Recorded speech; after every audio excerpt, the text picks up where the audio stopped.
Hello and welcome to the Paul Green Comedy PaulCast for December 26th, 2024, episode 364. This is the penultimate episode of my 365 daily podcast goal that I set for myself just over a year ago. This is stand-up comedian, improviser, actor, and dreamer Paul Green. Just sharing my thoughts and insights as I pursue my dreams, pursue my journey, and hope that maybe you'll pursue yours as well. And I'll tell you, it's been all quiet on the Western Front out here in comedy land. I have really just been taking it easy these last couple of days, enjoying the holiday. I've still had some working a little bit, getting some stuff done,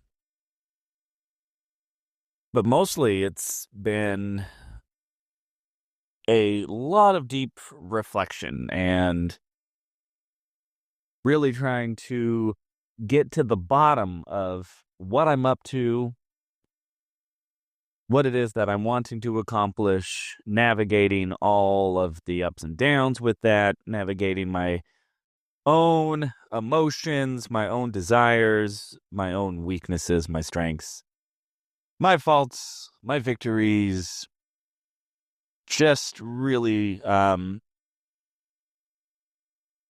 just diving into all of that and just starting to put a lot of thought into what I want this next year to look like, what I need to focus on both internally and externally, what types of goals I want to be setting.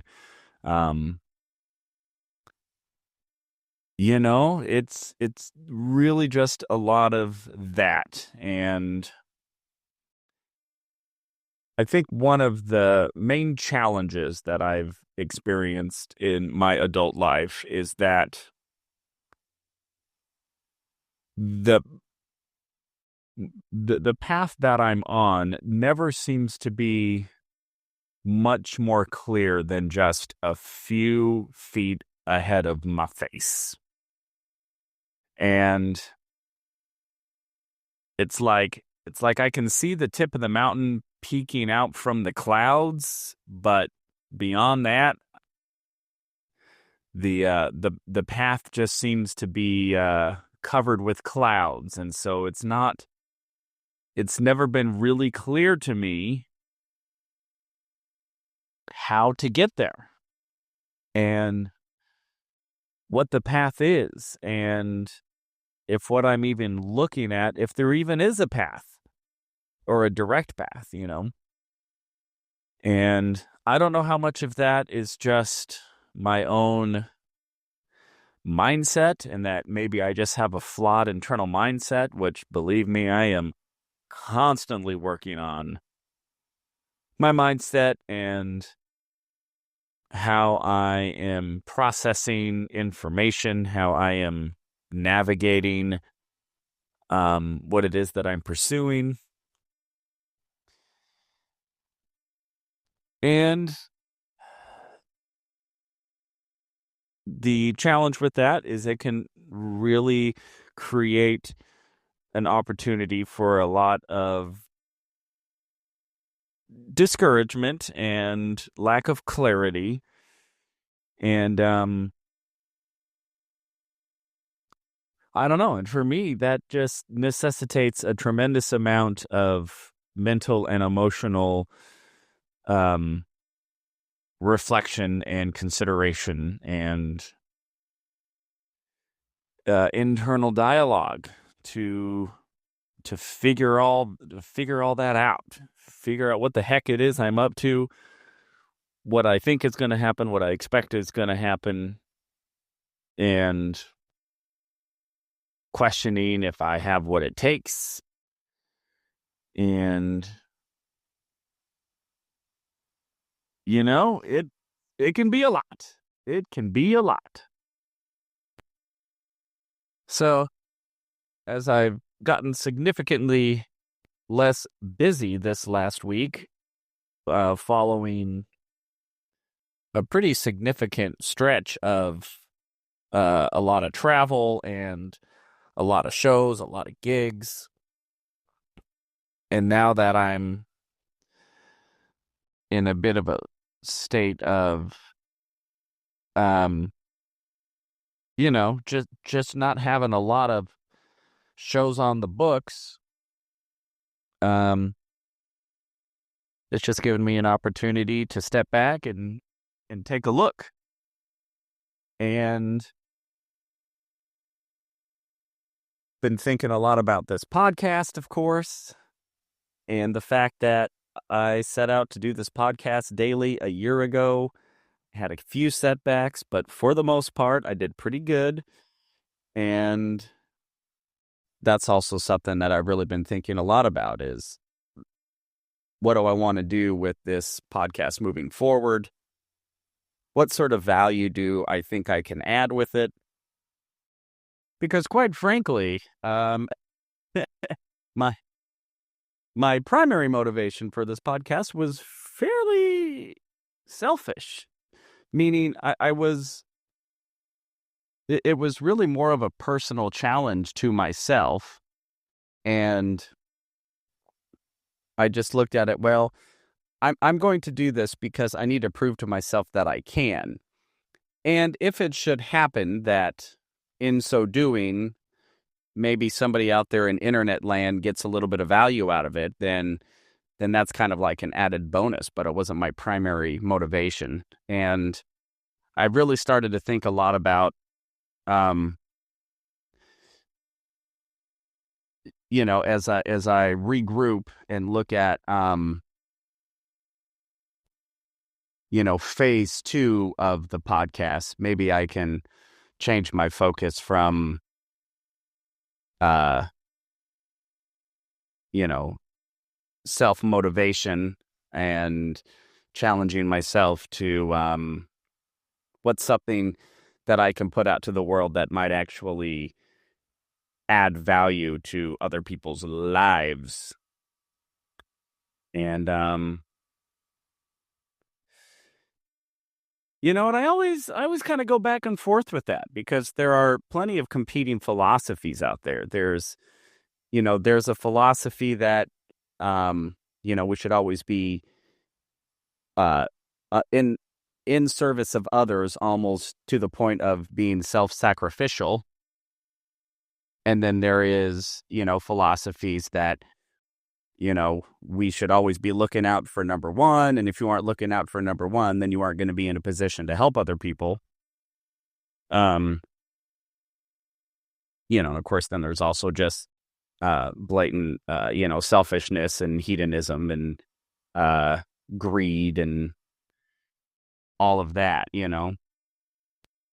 So that's another philosophical conundrum that I'm navigating and trying to determine to what degree am I being self-serving and to what degree am I being of service to others and to the world at large. And I think about that a lot. I think about, I have my goals, I have my desires, I have my dreams, and quite frankly, my initial goals and dreams, when I think about them, I do think them in more of a self-serving context and lens. And then it's like, once I get past the self-serving desires, then I get to, and after I accomplish these dreams, then, when I get to a certain level, then I will also be able to be of service and, be able to add value. And I don't know, maybe that's not the most effective viewpoint or the most, what's the word? The most altruistic? um, way to view it, but it's just where I'm at. And I mean, I do say that I think of any sort of element of my life that is a blessing to me or an asset to me at some point is probably the result of somebody else choosing to pursue a dream that was in their heart, and that dream then also happened to be of benefit, right? I mean, I just think of like, this is kind of a shallow example, but it's the first one that came to mind. It's like, Bill Gates had a dream that one day personal computers would become so fast or so efficient and affordable that there would be a personal computer in every house in America, right? Whereas, gosh, 60, 70 years ago, computers were these gigantic, expensive machines that only, like major companies could afford. So he had a dream to make the personal computer more affordable and accessible to just sort of the common man. And now there's pretty much a personal computer, not only in every household, but pretty much in every single phone that is, in a smartphone, which pretty much everybody in America has a smartphone. I remember this one time, I'm laughing, but it's not actually that funny. I remember in LA once, I was at like a Circle K or something in Los Angeles. And if anybody been to LA, they have a huge homeless population. And, every street at night just seems to turn into a tent city. And I remember I was at a Circle K or some Quickie Mart. Actually, I don't even know if they have Circle Ks in LA, but, and I saw this homeless man, and he was just sitting against the like the outside wall of this Circle K, and I I wasn't paying that close attention. I think I was, filling up my gas tank or whatever. And I just happened to look over, and I saw him on a smartphone, and he was charging it in like an outlet that was like kind of on the outside of the Circle K. And I was just like, even the homeless people in Los Angeles have smartphones. But anyway, back to my point of, if you have a dream that benefits other people, it can also be self-beneficial. And of course, the flip side of Bill Gates putting a computer in every house in America is he's one of the richest men in the world. Or you look at Jeff Bezos, who just had a dream to figure out how to sell books online. Hey, there's this internet thing. I wonder if people would ever end up buying anything online. Maybe I can sell a couple books. And the whole notion was crazy.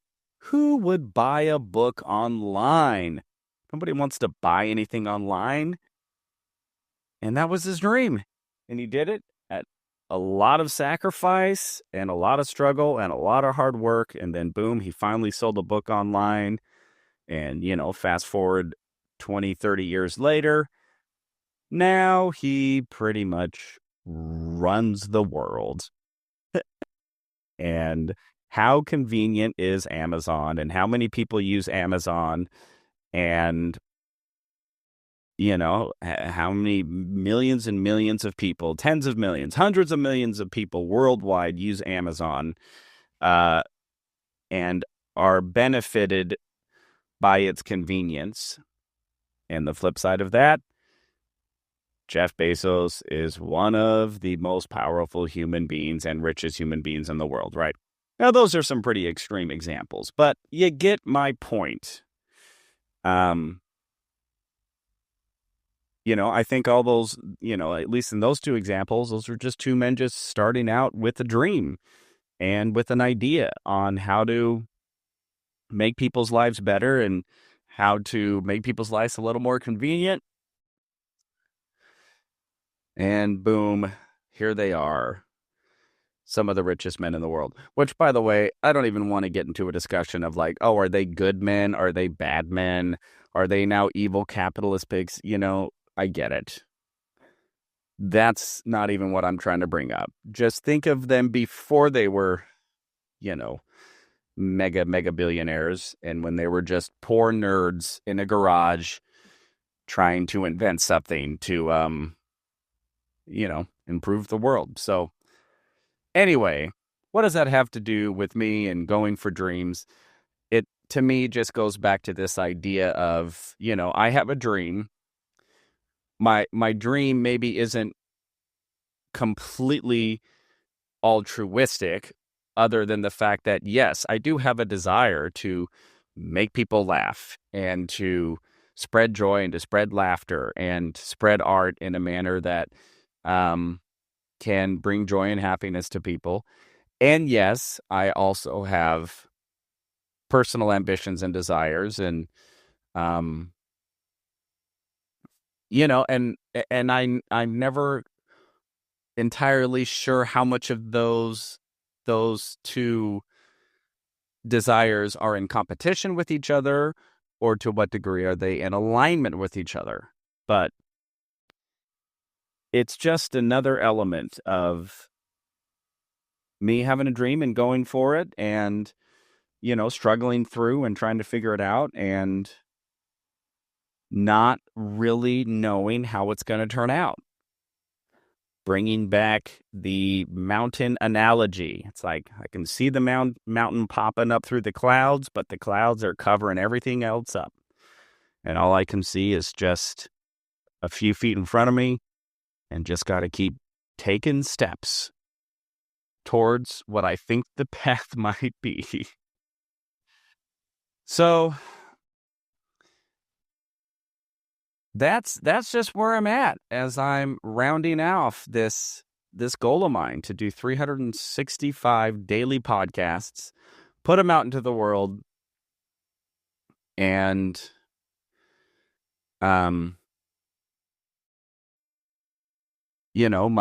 my vain ambition in doing so was just to prove to myself that I could. And then maybe the secondary motivation is like, hey, maybe these thoughts and insights that I'm sharing might be beneficial to someone. And if they are, then I am glad. So that is what I will also be thinking through as I consider what phase 2 of the Paul Green Comedy PaulCast might just look like. As I sort of regroup here at the end of this year, I have signed up for a coaching session. A good buddy of mine from high school, who I've actually talked about on this podcast in prior episodes. He's just a phenomenal human being, one of my best friends from high school. We still stay in touch. He's now living in China. He's been in China for about 10, 15 years, and moved out there out of college to teach English and become a professor. And he is just really one of the most remarkable human beings on planet Earth that I'm aware of. And I am fortunate enough that he keeps in touch with me and provides me some free life coaching. He's gotten into like consulting work. And so he and I have had a few sort of life coaching sessions over the past 5 or 6 months, and I've always found his insight very helpful. So I reached out to him and asked if he would be open to giving a little guidance as I transition into this next year. See if I can't get a little guidance on setting some goals, maybe getting clear on some things and moving forward. So anyway, all good things, my friends, all good things. So I hope all of you are doing well. I hope your dreams are coming true. You're out there on your own path, pursuing them, finding joy, finding fulfillment, finding guidance in the journey. And I look forward to connecting with you tomorrow on the final episode. It's not the final episode ever, I don't think. It's just the final episode of this 365-day goal of mine. So, I love you all so much. Keep pursuing, keep moving forward. I will be doing the same. And let's see what happens, everybody. All right. This is the Paul Green Comedy PaulCast for December 26, 2024, episode 364, the penultimate episode. Yes, I said that again because I just love to show off that I know a pretty fancy vocabulary word. I love you all so much. I will talk to you tomorrow.